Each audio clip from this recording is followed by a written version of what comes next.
Welcome back to our channel. In today's video, we are going to show you how to run reports on Salesforce. Let's begin. Now, the first thing that you need to do is to log in using your credentials. If this is your first time on Salesforce, I want you to click the sign up option. And from here, just follow the on-screen instructions. And you're good to go.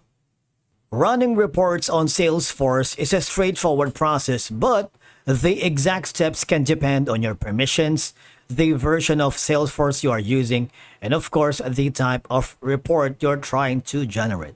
Once you are logged into your account, I want you to hover to the upper right corner where you can see the gear icon, which is going to be the setup. Click that, and on the upper left corner, there's going to be the quick find. And I want you to type in reports or report. You see that? Click the reports and dashboards. Click report types. Click on continue. Now, as you can see, this is where you can create a report. All right. There's going to be a button here that says report type. And all you have to do is provide all the information that you wanted. For example, is it going to be a report about accounts, account share, maybe a contacts, dashboards, domains? It's up to you. All right. For example, we're going to use the accounts for now. You can put in the report type label. For example, this is about this. Report time name is, you can put anything like here, description, store in category, that's going to be accounts and contacts.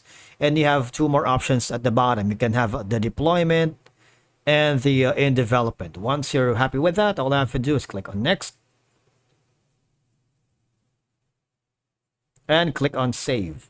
Okay. Now, once you have set this up, I want you to go to the main menu of your Salesforce account.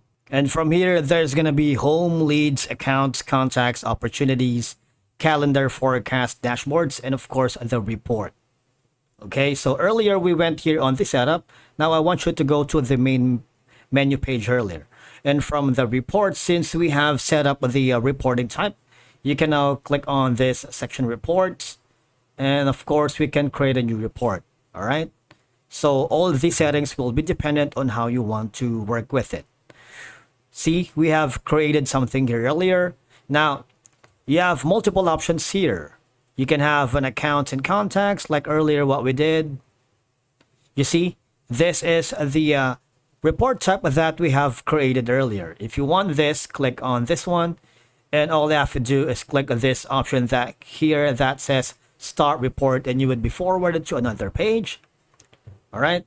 And all I have to do is, you have two options. You can save and run, and of course, just click on run. And these are going to be the basics of generating and running reports on Salesforce. All right. Now, if you're not finding the data you're looking for, it may be due to the report type selected. Make sure again that you are using the appropriate report type to access the correct data objects. Of course, you have the option to schedule reports automatically at specific intervals like daily, weekly, monthly, and send the results via email. But we're not going to do that. You can add another column here like add row level formula. We're going to do that in a separate video. That's it for today's video. Thank you so much for watching. We will see you again in the next one.